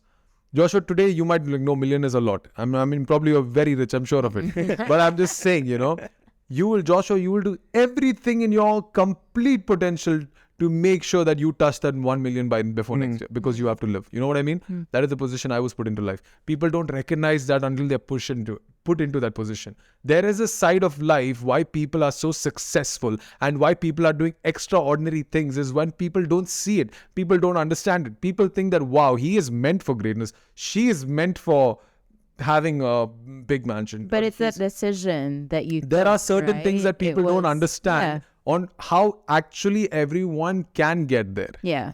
No, I completely agree as well, because like for you it was, I wouldn't say simple, but it's something like just going up the stairs, going to your room. Going to the stairs. Sorry, please. Please tell me. Yeah, so like just basically going to your room. But people always think, it has to be something big, something so grand, but they don't understand like it always starts with a small step. Yeah. It's always something small. Good and then point, a lot good of point. these small things actually at the end So build to something. people see me and they're like, oh, he climbed the stairs. Wow, that gave him motivation to bounce back. No. That step climbing made me understand that for the first time in my life, at the age of, I'm like 21, you should understand. Because at this age, people don't understand. Is that till a certain age in your life, you're very dependent on your parents. Correct. Yeah. Meaning, Yeah. no matter how bad you mess up, no matter what screw up you're in, end of the day, Dada or Mama, Yeah. I need your help. I really messed up. I don't know what to do. Exactly. They will come for your ass. Yes. And that's a fact, okay? Correct. But what happens when you're in a position and you see everyone around you, including your mom and your dad and your relatives, nobody has an answer for what your situation is. Yeah. For the first time, you have to then take things in You have to depend on yourself. on your hand and make a difference. And that's what I did. So me climbing that steps just made me realize that, wow. And whenever I asked anyone, everyone told me this is impossible. I just understood to myself for the first time, I did the impossible. But Yeah. that feeling, today I can just say it like that. But that feeling at that moment is like, wow, I know something they didn't know. I did something they never thought I could. Yeah. So that just gave me, I'm like, wait, Sujith, wait. That means if they said this was impossible and you just did it, whether you walked, ran, flew, doesn't matter. You got to your goal. That's what matters. You got to your goal. Exactly. Yeah. That means there are so much of things you can actually do that they say is impossible. How much more can From you there, take? Yeah. things changed. I came to Dubai. I'm like, man, I need to be more independent because, I needed still help to move from my wheelchair to the sofa. Like somebody had to hold the wheelchair, somebody had to hold my legs. I was Right. still weak. I'm like, what do I need? Which was my strongest suit back in the day. And that was my physique. I was very proud of my physique, man. Like, I was. Yeah, you're an really think I was, athlete. Yeah. Like, you cannot just beat me down. I will stand. My fist will hurt you. You know what I'm His saying? arms are already at the side of his head. So it's like, it's hard to ignore. Yeah. I need to get back to the gym. I need to build. And I'm like, but I don't know what I can do. See, today people know me. They see me doing crazy stuff in the gym. But back at that time, you should know when I'm skin and bones and I have very little core balance. To go to the gym was a big statement. 100%. You know? Just to And show up. just Yeah. to show up, and my mom was like, I'll help you. And my dad used to go to work. And this is just when we came back to Dubai in 2015. So my So dad, you alongside your mom and your dad as well. my dad is here, my sister is Okay. here. So till in India, all these stories were just me and my mom because she was retired. Okay. But my dad has a job, my sisters have a job, so they got to be here. Right. Then we got a visa and then I came to Dubai. And when I came to Dubai and my mom used to wheel me every day, my gym was in the next building. Okay. But she used to wheel me till the next building. My trainer used to take me, then she used to come back. And when I'm done, she used to come pick me back up. So this is how it started. So this is like you said, it's a little things that started. The little thing was me making, I want to go to the gym, Yeah. And So you showed up every day. I showed up every Yeah. day. But gym became like a religion, every day. I was there 6 o'clock, 5:30, 6 o'clock, I'm there. And I'm out by 8 o'clock. And I'm eating good, I'm eating clean. slowly I developed some muscle. I developed some more muscular control on my body. So then I told Mama, after a few weeks or something, Mama, you don't need to you don't have to drop me. Yeah. I think I can manage and move. I started wheeling myself from the building. Little things like this, you know.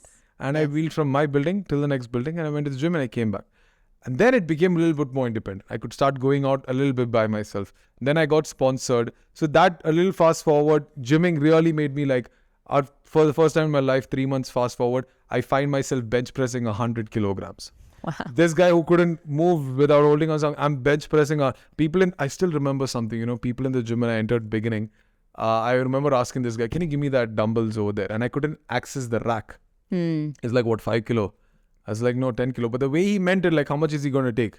Yeah. And there are days then in that same gym where I am lifting, doing shoulder presses with 25 kilos each on each hand. And half the gym is paused to see how much reps is he going to do. Yeah. Because some of them cannot even do that. Yeah. I can't imagine. Yeah, like it's 25, it's totally 50 kilos, you know, you're shoulder pressing, you know. And I did 100 kilos and I've done the most craziest thing. But even in the gym, I've fallen down. My hand has been cut by dumbbells falling on me. I've had surgeries where I have extra machines with me. I've carried that to the gym and I've worked out. I was mental. I was crazy. But at the end of the day, I would die. But I want to do what I got to do. You know, that was the attitude. That was the mentality I had. And I showed up. There are literally machines I've had after surgeries that was a drainage tube connected inside my body. I've carried that to the gym, moved it on the side, got to the bench press machine, bench press, finished my set, went to the arms area, finished my, and I've gone home. So for those who have never stopped me. You know, a reason and not a reason to get to the gym, just look at Sujith. You know, now I'm inspired to go back to the gym. You gotta get back to the gym.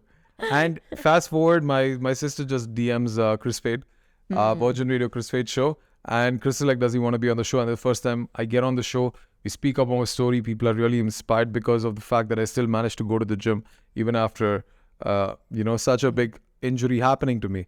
And then from Chris Fade, 2017 gives me a call like, buddy, I have my Fade Fit getting launched, the brand. Oh yeah. Right? And I want you to be a speaker over there. Nice. And that was in Mina CI. So the first time I'm like, whoa, you want me to speak about what? He's like, just a story. And I think it's quite inspiring. And I gave a 45-minute speech. People are in tears and people are crying. And, there was so much of emotions running around that place because I was so raw, I was just telling them everything that happened. And I got sponsored by UFC Gym for a 1-year membership. Nice. At that point. Yeah. And that led me to getting my TEDx talk, my first TEDx talk in the same year. Mm-hmm. But getting sponsored by UFC was crazy because UFC Gym had something my gym didn't happen. And I really wanted to go to that gym. But I didn't have the money because I was not making money at that time. Mm-hmm. And I did not have a car and I did not know how to go to the gym. Now, this is the part where I really want to say what I did. I'm sure there are 90% of the crowd will be like, dude, we heard this story before. But I had got to tell you again, is because I stay in Sharjah at that time. UFC Gym is in Business Bay. How am I going to get a Sharjah to Business Bay without a cost? Yeah. How? So I thought to myself, because I cannot pay money, I cannot afford $150 just by cab every single day. That's a lot, you know what I mean? Yeah. So I'm like, wait, metro and buses are free for people of determination in the UAE. Mm-hmm. Right? Yeah. So I stay in Sharjah, like Al Nahda, like right in front of Sara Center. Mm-hmm. And Sara Center is probably, I think, 200 to 300 meters away from my house. I used to wheel through this meters, enter Sara Mall from the front, Sara Center Mall from the front, exit from the back. Yeah. Okay, then I come to Dubai. From there, I catch a bus to Gisses metro station. Right. From Gisses metro station all the way to Business Bay metro station. From Business Bay, catch a bus F41 till Bay Square. From Bay Square, wheel a little bit more to the UFC gym, work out for 2 hours and do the same thing back. Wow. Every day, my gym session, 5.5 hours. I leave at 5 o'clock in the morning. I come back at 11:30 a.m. Wow. I did that only for one thing, not because there was the same gym, but UFC gym had something that my gym didn't have, which was boxing bags. Yes. Okay. Yes. And I love boxing. Yeah. And I did that solo. I did not have anyone traveling with me. I did that every single day until I had my car license and I was then... Man, just getting there is a workout in itself. Getting there is a workout. You're warmed up already. That's what I'm saying. I used to travel, man, 2.5 hours, only traveling just to box those bags. Wow. Because my goal, who will tell me no? Who can stop me? I want to do something. It might not be the most sensible thing. People might not have 5.5 hours. Yeah. I had 5.5 hours that time. Today, I don't have that time. Yeah. But when I had it, I did what I wanted to do. And people come and tell me, I want to get fit. I don't have time. I'm like, Shut up. Do you have a building? Do you have a gym in your own building? A lot of people have in Dubai, my friend. Yeah. And you can't have the time to go work out, then that's your problem. So when you really want something, you can do it. But you got to be willing to make those sacrifices, and you got to be willing to stop some things in your life that you don't need. Yeah. You know what I mean? You have to make and then you got to just do what you have to do. There's literally almost everything that you can do in life, almost everything you can do in life, if you are letting to make those sacrifices for it. Yeah. That might come out as letting go of people, letting go of habits, letting go of things, prioritizing some other things over some other things, whether it may be boring or not. Yeah. It depends on what you want. It depends on what you want. Like if you say yes to something, it's always you're saying no to something else, right? That's right. A lot of and we as human beings want to be in a safe and comfort zone. You don't want to be in a zone of threat. And anything outside your comfort zone, your body will not want. Your body doesn't want to run freaking 100, 200 meters every day and kill yourself and push yourself in the gym. No, it doesn't. Yeah. It's not comfortable unless you make your mind to be comfortable with that thing. That's why there are gym addicts. Yeah. Like without going to the gym, now I'll be uncomfortable, you know? Yeah. But It's part of your life now. It's part of my life, but it's literally a game with your mind. Yeah. Your mind is like your blessing and your curse at the same time. Because if your mind is really wanting something and your heart and your body wants the same thing, dude, nothing will stop you getting it. But if your body wants something and your mind says, let's not do it, no. Yeah. So you have to literally fight with your own self. You have to convince yourself to be in that path of alignment. You know what I mean? Yeah. And it's easy for like all these gym addicts, you know, like, oh, you're really strong. Look at those arms. Look at that chest that you have. But at the same time, the one thing that they always, like a lot of people forget to think about is like the mental strength that you need. You know, you can spend like 5 hours in the gym, but then you come home, you're sitting in front of a TV, like eating crap food, everything, but they don't understand like how important mental strength is. Reason I say gym's example is when I know you're supporting the statement, but it's like it's not about because you can physically become good looking. Yeah, that's the bonus part of it. The reason I say it is because now anything in life you want. Now there are a lot of people like, but gym is not, body is not my priority. I want a better job. I want a better something. I don't know, better goals, better accomplishments, better awards, better recognition in whatever field. Like we're talking about a billion other fields right now.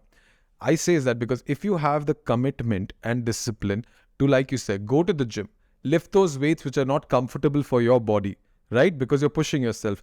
Eat clean. That means keeping your mind at discipline, saying there is chicken biryani here or there is KFC here, there's pizza. I don't want it. I will stick to my clean diet, which is boring, which is not interesting because I'm doing this from the past 45 days.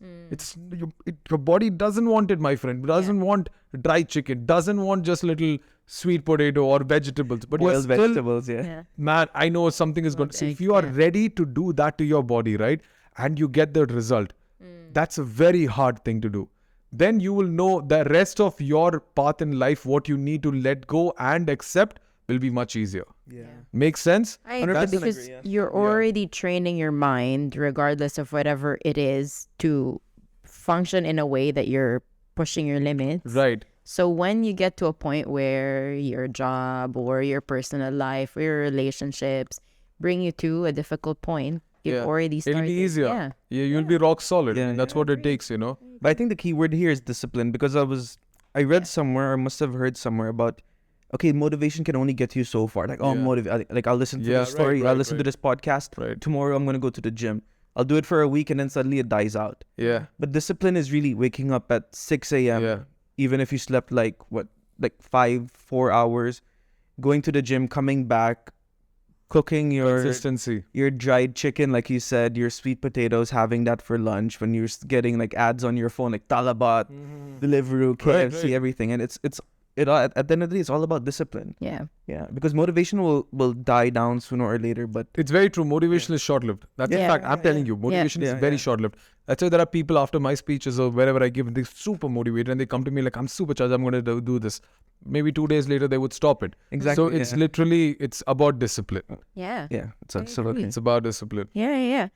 So we've already talked about like a lot of, maybe people can get like bits and pieces of advice, but ultimately, what would be your advice for someone who might have also gone through, a life-threatening period in their life, or maybe someone who's just gotten into a disability? Like, what is your one thing that you would advise them? If someone's actually listening to that, right now, it's like, what I say is, there are a lot of people who came and told me during this period, like, it's going to get better and all. Those are things I would never listen to. Now, there are some journeys you have to go through solo, understand from it and become stronger from it. Because I've had so many people, don't worry, son, it's going to get better. Look at the positive side of life. I didn't want to hear that. And I'm sure these people also want this advice that I'm giving them, But I always say, after a point of time where I went through that denial and I went through that anger and I didn't want any of those advices, because I'm not a guy who can really make a change on someone else. I really need to convince myself. Else, even like, I don't know, the most best motivational speaker comes and tells me, no, that's not I wouldn't listen to it. Like, I need to make sense to it my own. I'm like that hard on myself in that way. So I tell them, like, there are those journeys that you have to go through. You have to understand the pain, but you have to always understand that because this is what I told myself. This may be your current situation right now, but it does not have to be your final situation or your final destination. That's what I told myself. I told myself, I hate to accept it. I hate to till date that I'm in a wheelchair. It pisses me off, man. But this is not going to be my state tomorrow. Or one day it'll happen, it'll change. So I'm working. So what happens? I only have two options. You also have only two options. You either not accept it and just stay in the same position you are, or you take a big damn chance and see where it's going to get you. But I guarantee you one thing, if you don't take that chance, your situation will always remain the same. Beautifully said. That's very there's no one else who's going to help them propel except for themselves. But it has to You have to make all the the choice. resources could be given on your plate, but then if you don't reach out and take it, doesn't mean anything, right? Yeah, you have to take a chance. You have to take a risk, because I took the chance, because what more do I have to lose? My life, big deal. I was already done with my legs. When my legs went, I thought I'm done. Like, I wouldn't be scared. I mean, after what I've seen happen to me, what I've seen, all the pain, all the torture, all the trauma, dude, like, it becomes so cold, Like, nothing will phase nothing you will at this hit me. point. I used to go laughing when the surgeries were happening. I'm not joking. Like, I used to go freaking free, man. Like, it was nothing. I met somebody recently. They were like, they have a small hernia surgery. He shit scared. He doesn't want to do it. I'm like, I used to laugh and I used to go in. I'm like, another surgery, fine. When I'll be doing it. Like, that became the attitude. Right. But that's why I think I'm a very good example to advise you on this thing. There is certain things you have to make that understanding with yourself. No one is telling you that it's going to be easy. No one is telling you that you have to just be positive. Dude, like, all the people, don't worry. It's good if you have people telling you that. But you have to understand, you have to understand that if you're not going to make peace with it, so that you can move forward, you will stay in the same place forever. So true. Take a chance. I took a chance. Take a chance. And then you see something positive will happen if you have a mentality that I want to move forward, no matter what your situation is. And one more thing. If anybody is in a spinal cord injury or like myself in a wheelchair, I've also done this, and I'm sure you're also thinking about the same thing. Where like, oh man, at least, but he could move his trunk. His trunk balance was better. Or his arms are at least moving. My arms are also not moving. No, don't do this. Just attitude was smart. Even I'm like, dude, I just have this much. Like, it's not a lot, right? But I did a lot. So don't think that, don't compare that. Oh, he had it a little better. She had it a little better. I had it way bad. People look at me and they think I have, like, there are people who come in. They we were talking about haters earlier. So that's the advice, guys. I don't want to break that off, but please keep that in your mind. Well said. But haters, there are guys who come to me. People I know also. They're like, oh man, you have it so easy, bro. You have it so lucky. I'm not joking. They come and tell me, you have it so easy, you're so lucky. You're just getting recognized and people are knowing you and you're getting all... Okay, let's get back to the haters. Yeah. So you were just saying, after your wonderfully said advice, the haters.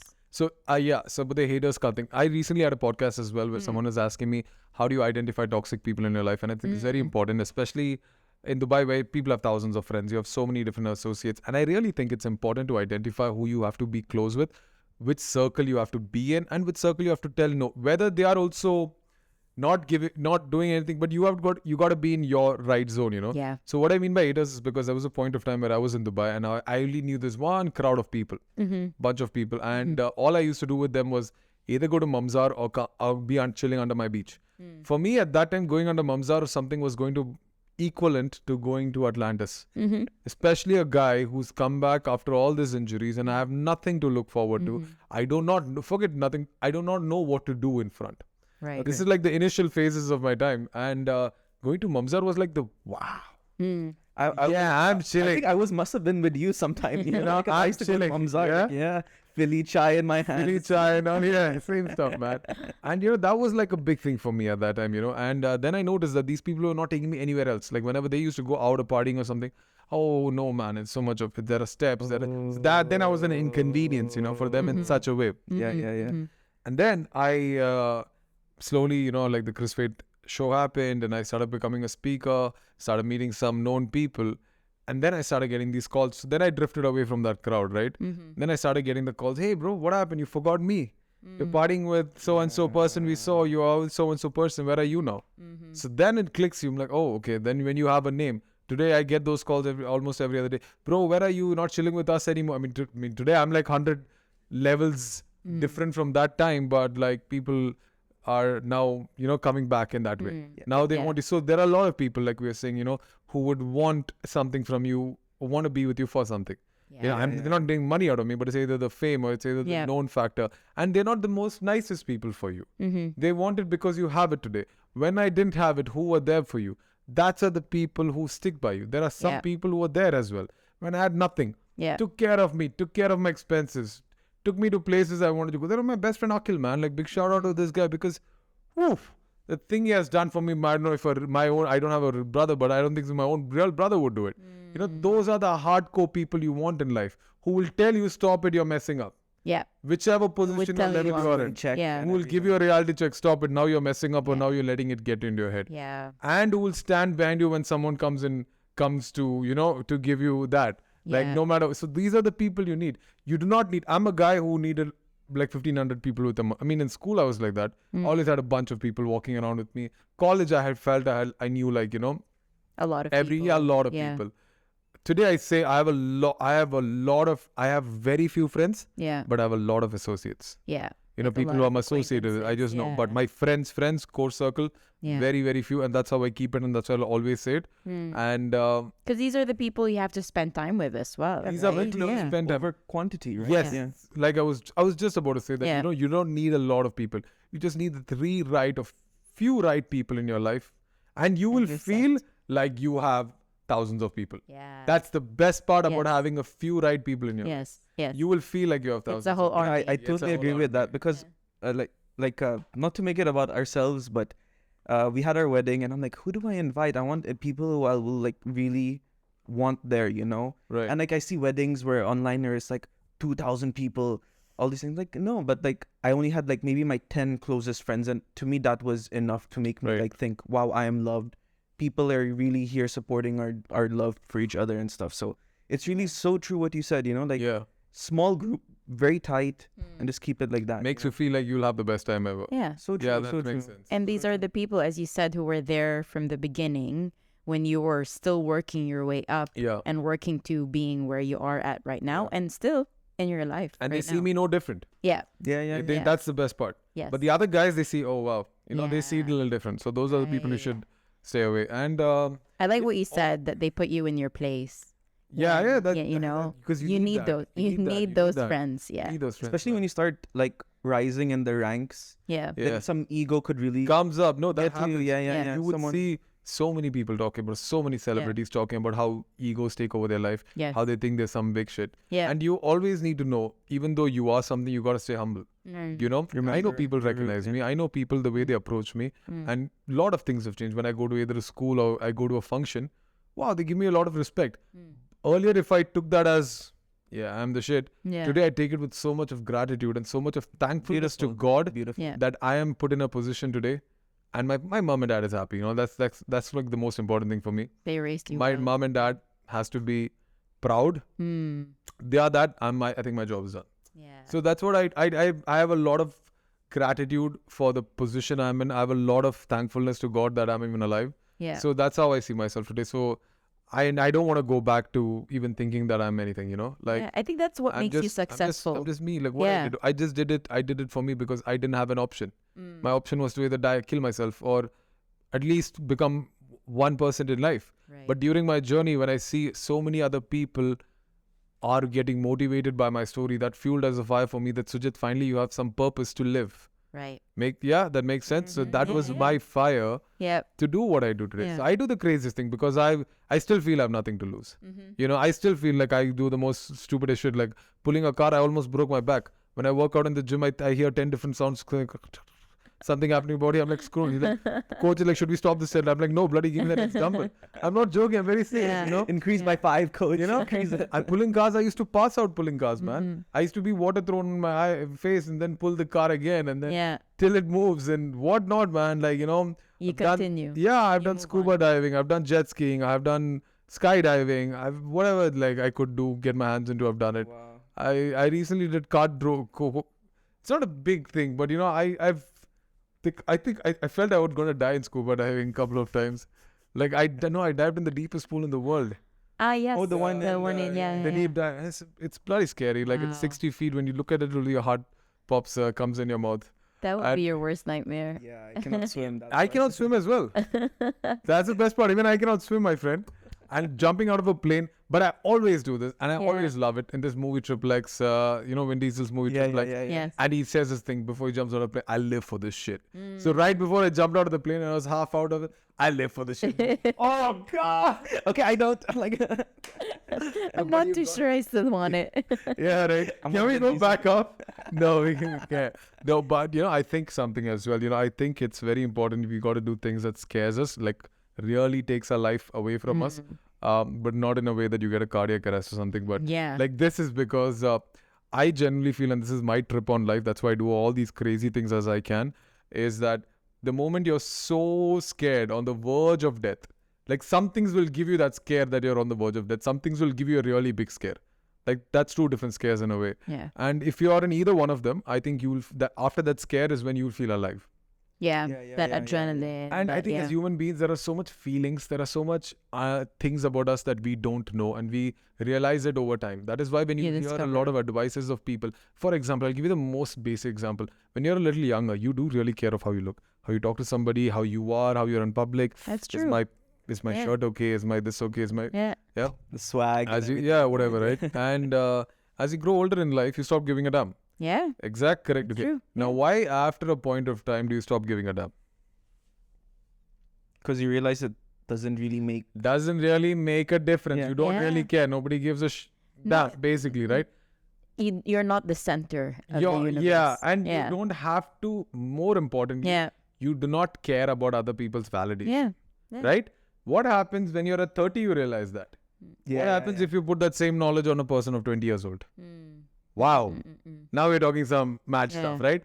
Exactly. So I think I got that through this period of, I probably got what I would get at 40 now. Because of what I went through it. That's how I see it. So that's my purpose. I feel I want to tell the same stuff to the younger kids. That's why my schools are like my favorite, because I'm like, guys, understand, I am here telling you in the right way, the way it should be told. This is how it's going to be for you like 10 years down the lane. Understand that now. Work like that right now. You know what I mean? So with the knowledge I had today, if I did it in my school or my college days, dude, I would be another league, no freaking doubt. If I worked that hard. Because I understand the power of working hard, the power of really giving everything that you have. I've abused that in terms of my body. That's why my body has taken a toll. But the only thing that stops me today is my physicality, because there is things I can and I cannot control. The mobility side. The mobility and the precious sores that comes with the spinal cord injury. And I'm still recovering from an injury as we speak. That's why I've not been in the gym in the past 2 months. Oh, okay. That's why I'm like the smallest I've been ever. And Is it small? He's small. I'm not joking. Then like even yesterday, I'm like, dude, what happened? You became small. I'm like, oh, damn it. What Josh is like, I need to get to the gym now. No, I used to be big. I used to be quite bulkier, And so, so the only thing that stops me is when the injuries come and all of that. But otherwise you should just give your 100%, man. Like why not? Don't you want greatness in your life? That's the question I have to ask people. I want to be great. Message. For a fact, I'm telling you openly, I want to create, the reason I'm doing all these things, and I'll keep doing it till I freaking die, I want to create my legacy. I want my legacy to be as such. Like, people know me, and like how I see Kobe Bryant's legacy and I follow it, I want people to follow me in that way. Like that guy was a mad MF, you know what I mean? Like the stuff he did, I wish I could do that. Now, what made him do that stuff? his principles, his work ethics, his mindset, his thing to freaking die tomorrow if he dies, but he live like a king today. Like, that's what I tell. I said people die tomorrow, but live like a king today. Do everything you can today. Dude, you have so much, man. Why you don't realize that? Yeah. What is taken? You have paisa, you have money today, you have legs, your arms, you're moving, you can talk, you can breathe. What is stopping you? Who is stopping you? People. Yeah. No, it's just basically like how the mind plays tricks on you at the end of the day. Like they'll be like, oh, I'm gonna wake up tomorrow or something as simple as that. But then the other side of the brain is like, no, sleep in another 10 minutes. Like or we'll do it tomorrow. Take the comfortable route. Yeah. Why I said I abuse my body is because there are days where I was like, I have my 9 to 5. I go train my clients and I have so much of things going on. And there are some days, not every day, but some days. And at 9 o'clock, I come back home and I'm dead and everything in my body is paining. I just tell myself, that dude, but you didn't work out today. Like today was a working out day. It was not a rest day. And you didn't work out. What do I do? And then I'll be like, you know what? If you take a break today, somebody else will take your place and you will come steps back. Not like somebody will take my place that I want his place, but you will not move and you will not be a champion. You will not get to your legacy of greatness. What do? Because you have I really push myself. Because I'm getting comfortable on the bed and I want to take a break. I really want to rest it out. I go pop a pre-workout. I'm at the gym, bro, till 11 o'clock in the night. I come back home, I shower, I sleep, and then I make my food and I sleep at 3 o'clock. This used to happen for a very long time until it took a toll on my body. But I'm saying not to do it, but it took a toll because, when you push so much, and then I'm very prone to wounds because I'm just sitting all the time. So pressure sores are something that happens with the spinal cord injury. And it takes forever to heal. It sucks, but sorry for cussing on your podcast, but it was the passion. I'm not going to tell you what you cannot do anymore after all this. But it's the mindset. What I'm trying to say, it's the mindset to keep going and keep doing as much as you can till the very last. Doing that, something will change in your life. You will get something. You will at least get from 0 to 1. Promise myself I'm going to go to the gym tomorrow. I'm not going to say no anymore. I think it also is a good way for people to think, like people, because I know how like the mind does play tricks, and they'll be like, I could say I achieved a lot myself, but then they really don't go back to the place where they were like a few years ago. Like I'll say, oh, I hate my job, but then like where was I 5 years ago when I was like hating my job even more?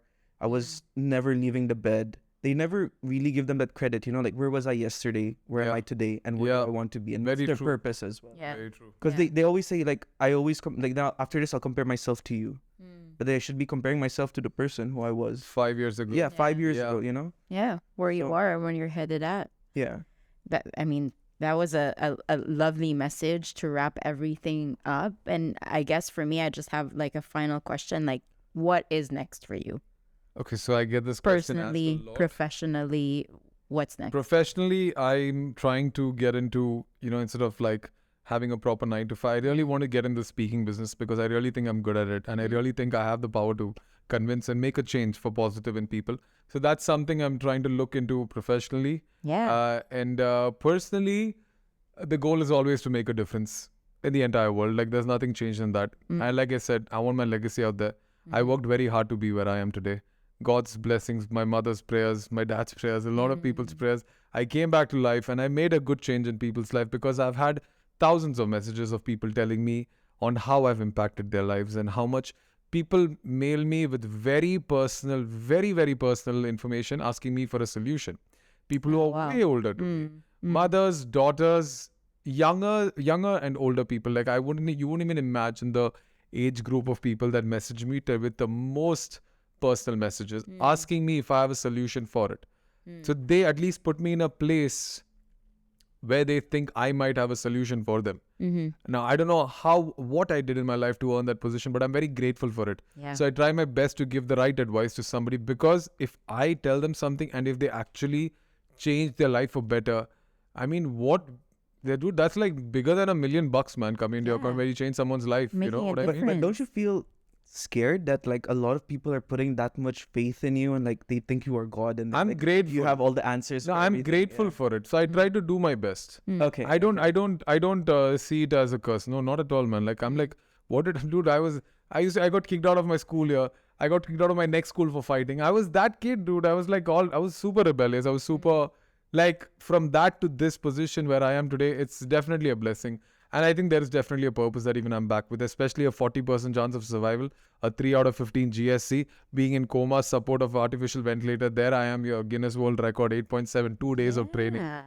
Come on, man. Yeah. You tell me, dude. You tell me. I love that. There is some untold connections happening here and there everywhere. Yeah. Something is This is what you were seeing yourself, and now it's here. You must be very, very proud of yourself. The only pressure I have now is like people ask me, what's after Guinness? I'm like, oh, I don't know. I got to jump out of a plane. So I don't know if Red Bull is going to watch this, but I actually thought about it. So I'm doing my wishful thinking manifestation. Yeah, now. there you go. I'm You've like, manifested Red your Bull, Guinness. Let's do this. If you're going to watch it, let's, I don't know, figure out a way we jump out of a plane and do something mid-air. Yeah. In Red a Bull gives you wheelchair, wings. I'm totally game. Yeah. Let's stag Red Bull. I have a final question before we end. Yeah. It's a simple yes or no question. Okay. Would you ever go back on a motorcycle again? Oh, yeah, definitely. Oh, really? Oh, yeah, oh, definitely, dude. I even Wow. was talking to some people about it. Yeah. So some people like, let's do a 4, the 2 wheels of motorcycle. Oh, yeah. But I'm yeah. like, no, I need 2. I don't want 4 wheels. I want 2 wheels. It has to be, but I don't want cannot a quad balance bike. 2 wheels. Yeah. Obviously. Yeah. So, but there's a guy in the UK who has modified in his bike where there's 2 small wheels, like a lever that comes out. And while the bike is in momentum, the wheels lift up. Oh, wow. So then it becomes 2 wheels. Yeah, so yeah, then when you come to a stop, it comes It'll down slide. again. Okay. Yeah, so when I have enough funding for it, shout out to Suzuki, Honda, anybody who wants to sponsor me, I'm game to ride the bike. But do definitely do it. Everybody has to be a sports bike. I love that. Awesome. Not some. That's that. nice. Conquer what conquered you. Yeah. Hell yeah, dude. Yeah. I love it. Well, Amazing. thank you so much for being here. Thank you so I I much. think we loved could have every gone single bit. forever, but Yeah. Until we we'll have you in a probably part have- 2 in a year, so we For can sure. say what else is there. Oh, yeah, What for else did sure. you after another record is broken Yeah. or Another- created. Hopefully. Yeah. Thank you so much for your time, Sujith. Thank you guys so much This for was having me. wonderful. You guys are super Yeah. cool. Thank you. Yes. Thank you guys. And on Thanks that for note, listening. have a nice day, everyone. See you.